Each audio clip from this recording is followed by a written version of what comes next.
যে আমি নিজেরে খুব ভাগ্যবান মনে করছি আল্লাহ আমাকে এমন সময় এই সুযোগটা করে দিয়েছেন।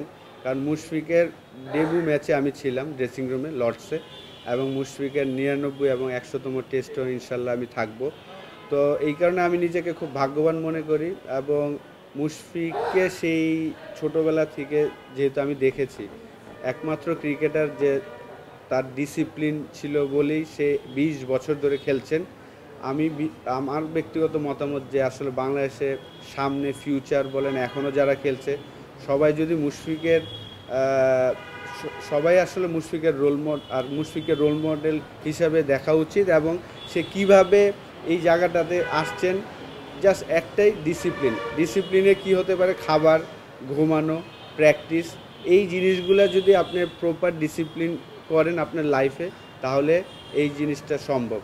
তো অবশ্যই আপনি যেটা বললেন যে স্ট্যান্ড না, অনেক কিছুই আসলে মুশফিকের বাংলাদেশের প্রথম ক্রিকেটার হচ্ছেন যে 100টা টেস্ট খেলবেন, এটা বিরাট একটা গর্বের বিষয়।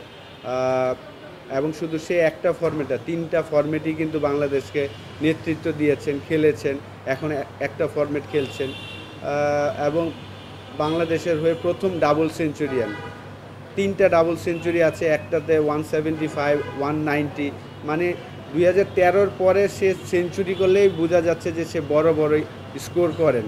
তো আশা করব যে আয়ারল্যান্ড সিরিজেও 2টা টেস্ট ম্যাচে যদি সে স্টার্ট পায় সেটা বড় করবেন, এটাই আশা থাকবে। ভালো ফর্মেও আছে, কারণ এনসিএলের সেকেন্ড ইনিংসে 100 করেছেন।